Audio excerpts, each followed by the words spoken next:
The Republic P-47 Thunderbolt, affectionately known as the Jug, was a marvel of raw American industrial power. It was, by any measure, one of the heaviest single-engine fighter planes ever built for the Allied cause during World War II. This immense weight was a direct consequence of its gargantuan Pratt & Whitney R2800 double Wasp engine and the armor plating built around it. Its sheer bulk contributed to its nicknames, sometimes affectionate and sometimes derogatory, from pilots who preferred lighter, more agile fighters. The P-47's size made it a beast to fly, lacking the initial climb rate and elegant handling of its British and German counterparts in the early days of its deployment. Early pilots often complained about its limited internal fuel capacity, which severely restricted its operational range deep into enemy territory. They admired its incredible dive speed and the remarkable punishment it could absorb, characteristics that made it a superb ground attack aircraft and a tank of a fighter. However, for escorting high-flying bombers deep into the European heartland, its short legs were a constant and critical impediment to air superiority. The initial variants necessitated the use of massive external drop tanks, which were often cumbersome and detracted from its perceived sleekness in the eyes of many fighter jocks. While this Jug was undeniably tough and could carry a phenomenal armament of 8.50 caliber machine guns, its range anxiety persisted throughout its ETO career. Its design was considered an over-engineered compromise by some, built more for survival and brute force than for high-altitude, long-duration patrols over occupied Europe. Many considered it a fine brawler but not the sophisticated, long-distance guardian that the Boeing B-17 or later the B-29 required for their deep penetration raids. This reputation as a short-range, muscle-bound bruiser, though largely earned, would stick with the Thunderbolt as the war shifted its focus to the vast expanse of the Pacific. The pilot's initial impressions were permanently etched into the aircraft's lore, setting the stage for a dramatic reversal of opinion later in the war. The P-47 was a machine built for a fight, but its critics doubted its ability to stay in the ring for the entire championship bout that the Pacific theater demanded. The nature of the air war fundamentally changed when the strategic bombing campaign shifted its focus to the Japanese home islands.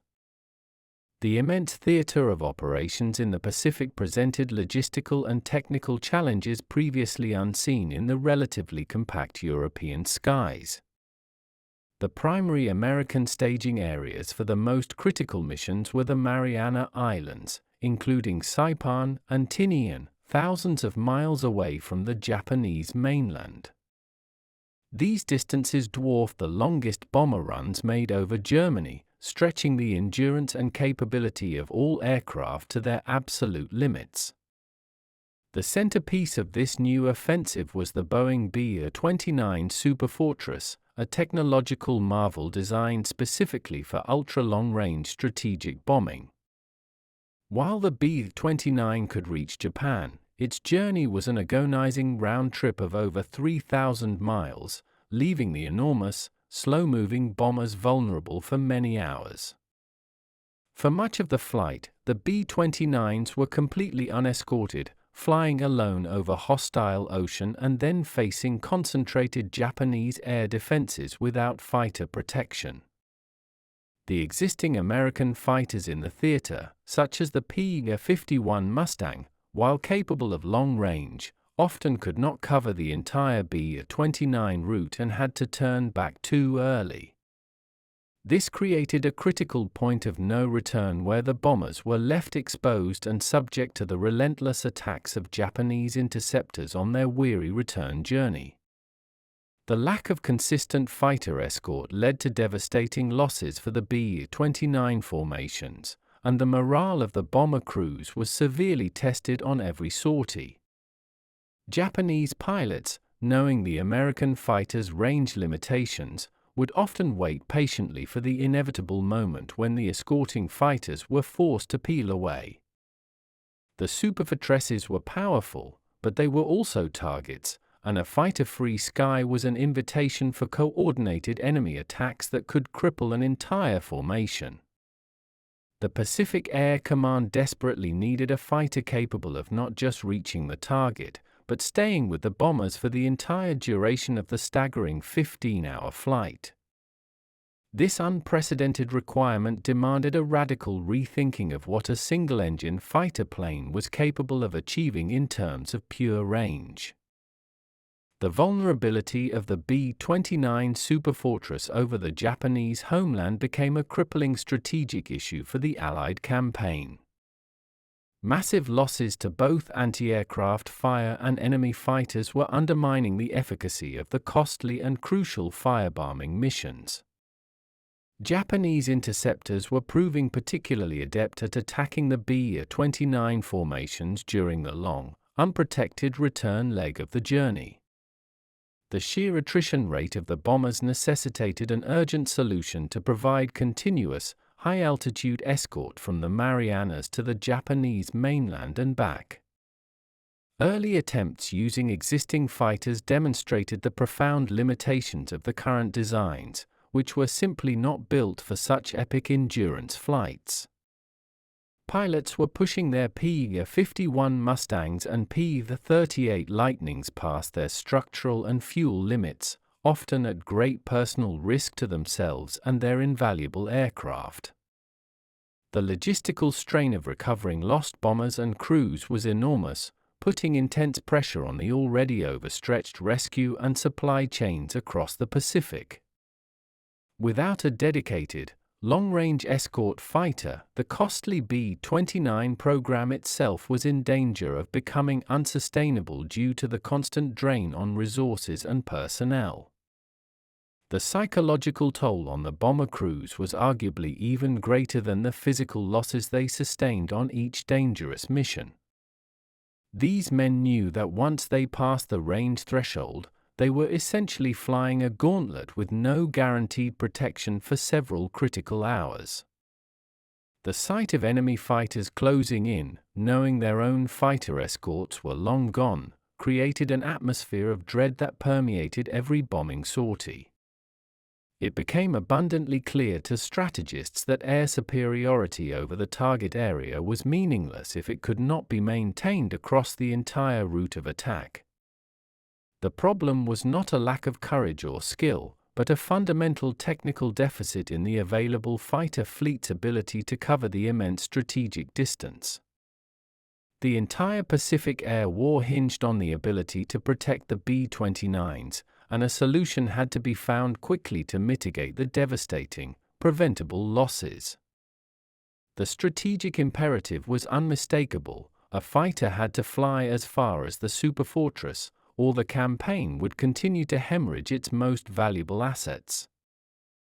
When the notion of adapting the P-47 Thunderbolt for this extreme Pacific role was first floated, it met with widespread incredulity and outright ridicule. Veterans of the European theater, who had relied on the Thunderbolt for close-in brawling and ground support, could not fathom it having the legs for the Pacific's demands. They had seen the Jug guzzle fuel at a prodigious rate and understood its inherent limitations as a short to medium-range escort fighter. Many pilots, having transitioned to the sleeker, more fuel-efficient P-51 Mustang, openly mocked the prospect of the heavy P-47 carrying enough fuel for a 3,000-mile round trip. The typical P-47D variant was a magnificent machine but possessed the aerodynamic finesse of a flying barn door when compared to the fastidious design of its contemporary, the Mustang. Its design seemed intrinsically antithetical to the concept of ultra-long-range endurance flying, a domain where every pound of weight and drag was a critical liability. B-29 bomber crews were perhaps the most vocal in their disbelief, having experienced firsthand the terror of unescorted flight and questioning the ability of any single-engine fighter to truly help them. They saw the P-47 as a powerful but short-legged brute, entirely unsuited for the monotonous, multi-hour patrols required over the vast blue expanse of the Pacific. The very idea of entrusting their lives to a fighter known for its mass and engine capacity, rather than its fuel economy, seemed like a desperate, last-ditch gamble. Ground crews familiar with the fighter's maintenance requirements also expressed their doubts about the complex modifications necessary to achieve such a drastic increase in range. There were many who believed that the P-47's airframe was already stretched to its limit and that any further modifications would simply compromise its handling and fighting capability. The initial mood was one of resigned skepticism, suggesting that this was merely another interim measure that would ultimately fail to solve the catastrophic escort problem. The prevailing opinion was that only a completely new, purpose-built fighter could successfully tackle the unique and overwhelming challenge of the Marianas to Japan run. This wave of doubt and mockery provided a stark backdrop against which the eventual triumph of the specialized P-47N variant would be measured. The definitive answer to the Pacific's escort dilemma arrived in the form of a heavily modified and largely redesigned variant known as the P-47N. Republic Aviation engineers took the proven toughness of the Thunderbolt airframe and completely reimagined it to prioritize the critical element of range. The most significant and visually striking change was a new wing design, featuring extended tips and a larger, squarer planform that immediately set it apart from all previous jugs. This new wing was not just for improved high-altitude performance, but was specifically engineered to house additional, integrated fuel tanks that dramatically increased internal capacity. The P-47N was effectively given an extra pair of legs, finally achieving the kind of range that was once thought impossible for a fighter of its size and engine power. The increased span also housed provisions for underwing shackles that could carry larger, streamlined external drop tanks, maximizing the ferry range even further. Crucially, this variant was equipped with the powerful I-2800-77 engine, which utilized a sophisticated water injection system to provide enormous bursts of emergency power when needed. This power ensured that even with the immense weight of the extra fuel, the P-47N could still climb to the high altitudes required to meet the B-29 formations.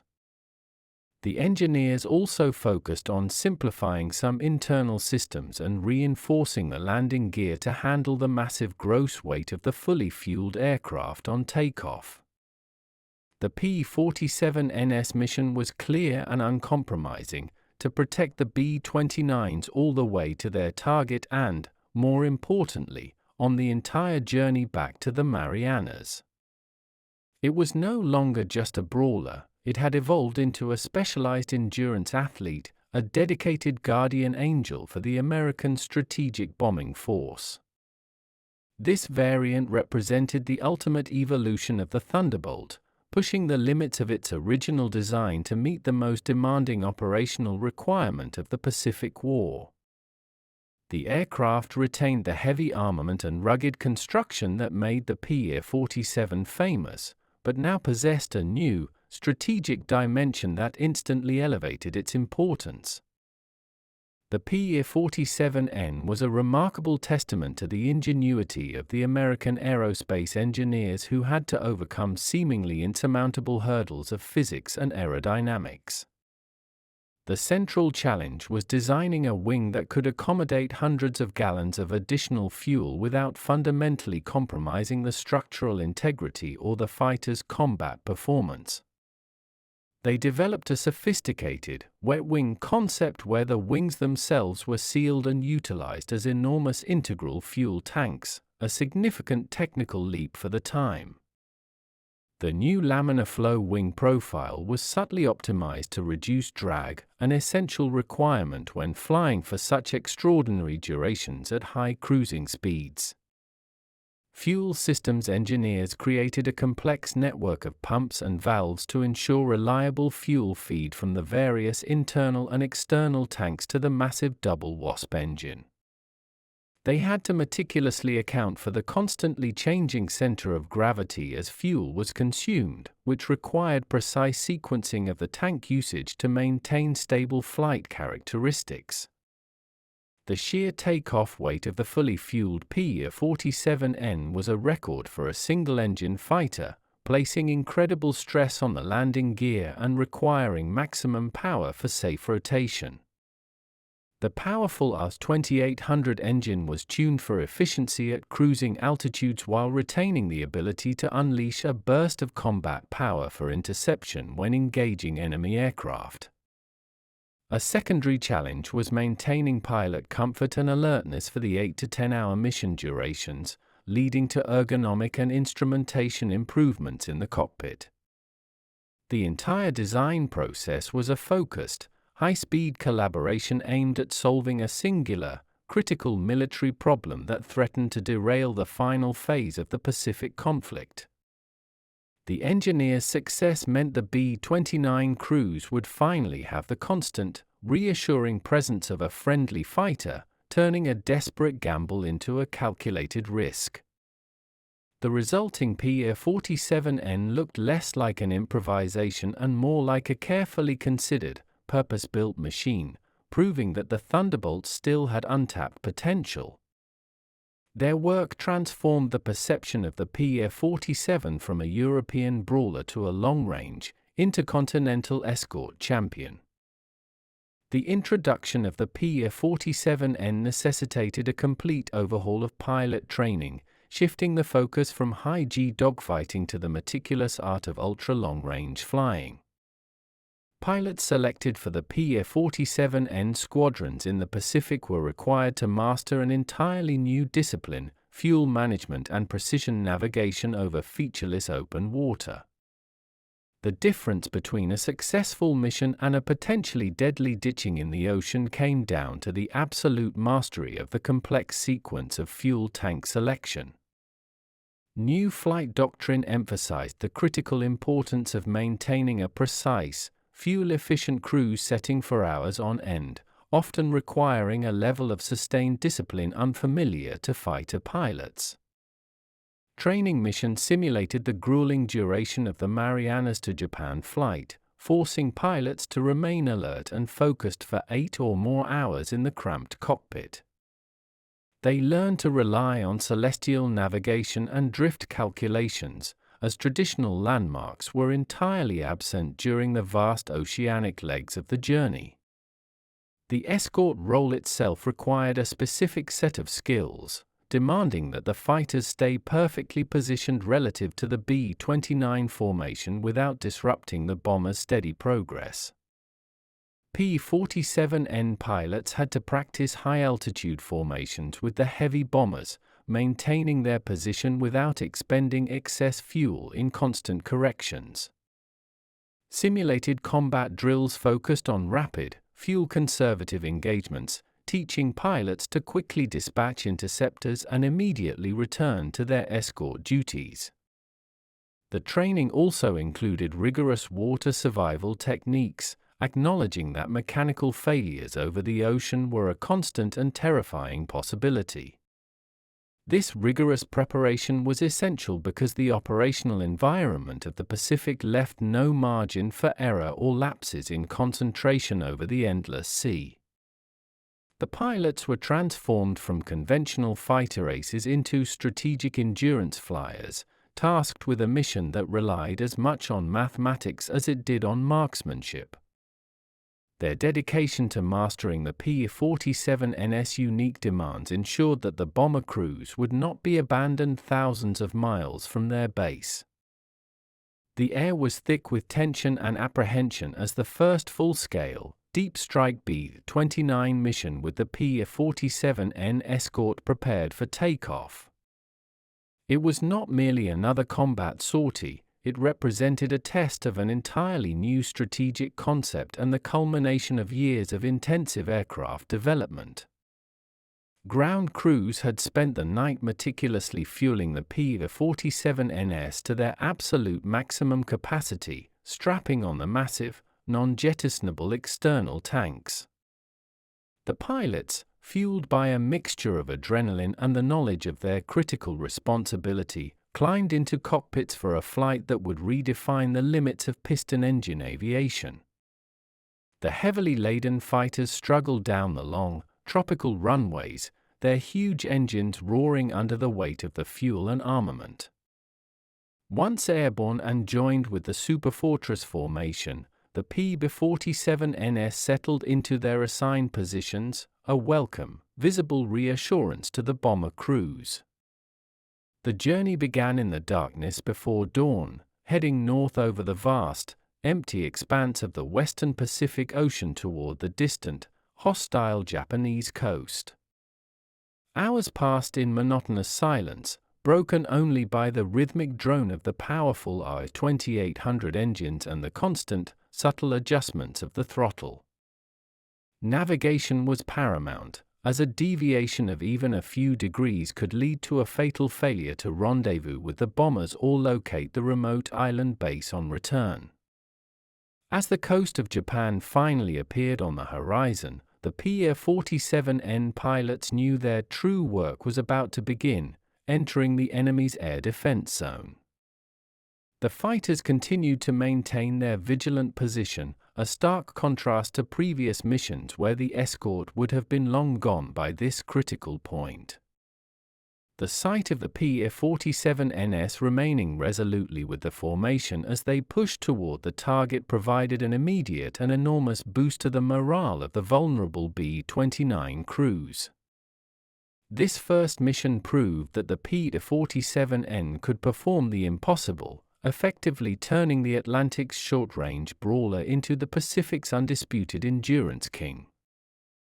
Upon reaching the airspace over Japan, the P-47N squadrons immediately engaged in the deadly, high-altitude dance of air combat. Japanese interceptors, expecting the traditional pattern of a brief escort and then vulnerable bomber formations, were shocked to find the Thunderbolt still present deep in their own territory. The P-47N pilots, despite their long flight, had enough reserve power and armament to meet the enemy on more than equal terms. The water injection system on the R-2800 engine provided a critical burst of power for instantaneous climb and escape maneuvers, surprising the lighter, less armored Japanese fighters. The sheer toughness of the Jug was a tremendous advantage, allowing it to sustain damage that would cripple other fighters and still remain operational. P-47N pilots used their superior diving speed and heavy firepower to execute devastating hit-and-run attacks against the enemy formations. They did not engage in protracted dogfights, understanding that their primary mission was to break up the enemy attacks and keep them away from the vulnerable B-29s. The 8.50 caliber machine guns, firing an incredible hail of lead, were often enough to send the flimsier Japanese fighters spiraling away in flames. The psychological impact of the continuous escort was profound, forcing the Japanese defenders to fight for every pass they made at the Superfortresses. As the bombers unloaded their payloads, the P-47NS flew a tight, defensive cap, ensuring the B-29s could turn and head back out over the ocean relatively unmolested. The most critical period of the mission often came on the return leg, but the Thunderbolts remained, their constant presence a shield against the inevitable straggler attacks. The P-47N demonstrated that it was not only a long-distance flyer but also a highly capable, heavy-hitting combat aircraft, even after hours of fuel conservation flight. The success of the P-47N in this hostile airspace decisively turned the tide of the escort war in the Pacific. The B-29 Superfortress crews were the ultimate beneficiaries of the P-47NS engineering triumph, experiencing a dramatic shift in the psychological and physical safety of their missions. The initial mockery and skepticism held by the bomber airmen quickly evaporated into profound respect and gratitude as they witnessed the Jug's capabilities firsthand. There was a palpable sense of relief and security when the bomber formation was joined by the distinctive, heavy silhouette of the Thunderbolts far out over the Pacific. The P-47N was the ultimate insurance policy, guaranteeing that the B-29s would not face the perilous, fighter-free miles that had claimed so many of their comrades. For the bomber crews, the P-47N was not just a fighter but a visible, tangible symbol of the commitment to their survival throughout the punishing 3,000-mile round trip. They knew that if their superfortress became a straggler due to flak damage or engine trouble, the P-47N pilots would stay with them, fending off interceptors until the very last drop of fuel.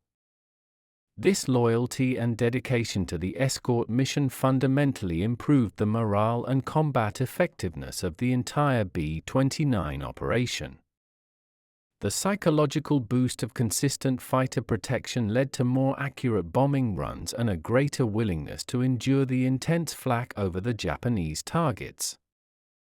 The sheer size and robust design of the P-47 added to the sense of security. It looked and acted like a true guardian, a massive, unshakable presence. Stories began to circulate among the bomber units of P-47NS flying wing-to-wing with damaged superfortresses for hours, a heroic display of commitment. The nickname Jugs evolved from a derogatory term to one of the highest respect, signifying the aircraft's incredible capacity to endure and protect. The P-47N had earned its place as the undisputed best friend of the B-29, transforming the perilous journey home into a survivable flight. The operational success of the P-47N had immediate and far-reaching strategic consequences that fundamentally redefined the American air campaign against Japan. By providing full-range escort, the P-47N effectively nullified the Japanese strategy of waiting for American fighters to run out of fuel. It expanded the effective combat radius of the B-29s, allowing them to strike deeper and more consistently at a wider array of targets on the Japanese home islands. The ability to conduct sustained, daylight precision bombing missions with confidence dramatically increased the pressure on Japan's industrial and military infrastructure. The P-47N's presence forced Japanese air defenders to commit their precious fighter assets much farther out, diluting their strength and disrupting their defensive coordination. This expanded reach made it possible for the superfortresses to operate from the relative safety of the Marianas, keeping them out of range of enemy land-based bombers. The new escort capability significantly reduced the attrition rate of the B-29 fleet, safeguarding the massive investment in the strategic bombing program. Furthermore, the P-47N's success validated the concept that existing, robust aircraft could be radically adapted to meet the unforeseen demands of a total global war. The experience gained in engineering the P-47N's advanced fuel systems and aerodynamics contributed valuable knowledge to future long-range aircraft designs. The once-mocked fighter became the key component that unlocked the full destructive potential of the B-29 fleet in the final, decisive months of the conflict. The strategic shift proved that range, combined with firepower and endurance, was the critical factor for achieving air dominance in the expansive Pacific theater. The P-47N, the final and most specialized variant of the Thunderbolt, cemented the aircraft's legacy as one of the most versatile and consequential fighters of World War II. It is remembered as the ultimate evolution of a design that was originally criticized for its size and short-range limitations. That Jug proved that raw strength and rugged construction, when paired with brilliant engineering, could overcome nearly any tactical challenge. Its ability to fly farther and protect more effectively than any contemporary single-engine fighter of its type is a testament to its enduring design philosophy. The Pa-47N's success as the unyielding guardian of the B-29 formations remains a potent symbol of American ingenuity and perseverance during the war. The pilots who once dismissed the heavy fighter came to rely upon it completely, transforming their initial mockery into genuine, hard-won respect. It was an aircraft that did not win by being the fastest or the most agile, but by being the toughest, the most heavily armed, and ultimately, the one that always came home. The Thunderbolt's final mission was to bridge the unbridgeable gap between the Marianas and Japan, and it performed this duty with unwavering reliability.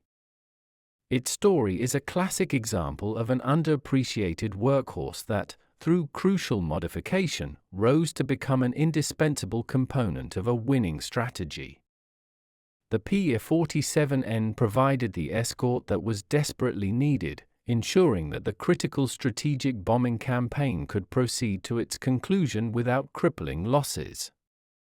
The superfortress crews who returned safely from the perilous deep strikes owe a profound debt to the engineers and pilots of this magnificent, heavyset fighter. The Pa-47 Thunderbolt, in its final, glorious form as the Pa-47N, became the long-range hero that finished the fight, silencing its critics forever.